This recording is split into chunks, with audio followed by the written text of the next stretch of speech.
ಶ್ರೀ ಗುರುಭ್ಯೋ ನಮಃ. ಮಾಯಕಾರ ಪ್ರಭುವೇ ನಮಃ. ನಾನು ನಿಮ್ಮ ವಿದ್ವಾನ್ ಮುಗುರು ಮಧು ದೀಕ್ಷಿತ್ ಮಾತಾಡ್ತಾ ಇರುವಂಥದ್ದು.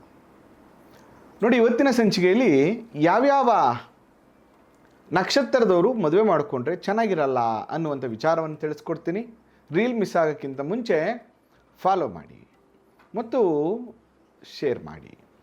ನೋಡಿ, ಸಾಮಾನ್ಯವಾಗಿ ಯಾರೆಲ್ಲ ವಧು ವರ ಕೃತಿಕಾ ಆಶ್ಲೇಷ ಸ್ವಾತಿ, ಅನುರಾಧ ಮತ್ತು ಧನಿಷ್ಠ ಮತ್ತು ಭರಣಿ, ಶತಭಿಷ ಮತ್ತು ಕೃತಿಕ, ಅಂದರೆ ಈ ನಕ್ಷತ್ರಗಳು ವಧು ವರರದ್ದೇನಾದರೂ ಆಗಿದ್ದರೆ 100% ಅವರ ದಾಂಪತ್ಯ ಜೀವನ ಹಾಳಾಗುತ್ತೆ ಮತ್ತು ಅದು ಡೈವರ್ಸ್ ಹಂತಕ್ಕೂ ಹೋಗಿ ನಿಲ್ಲುತ್ತೆ. ಕಾರಣಾಂತರಗಳಿಂದ ಅವರಿಬ್ಬರು ದೂರ ವಾಸ ಮಾಡುವಂತಹ ಪರಿಸ್ಥಿತಿ ಬರ್ತದೆ.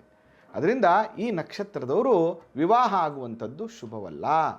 ಹಾಗಾದರೆ ಇದರ ಜೊತೆಗೆ ಇನ್ನು ಯಾವ್ಯಾವ ನಕ್ಷತ್ರದವರು ಹೊಂದಾಣಿಕೆ ಮಾಡಿ ಮದುವೆ ಮಾಡ್ಕೋಬಾರ್ದು ಅನ್ನುವಂಥ ಪೂರ್ಣ ವಿವರವನ್ನು ಶ್ರೀ ಮಾಯಕಾರ ಟಿವಿ ಯೂಟ್ಯೂಬ್ ವಾಹಿನಿಯಲ್ಲಿ ನೋಡಿ.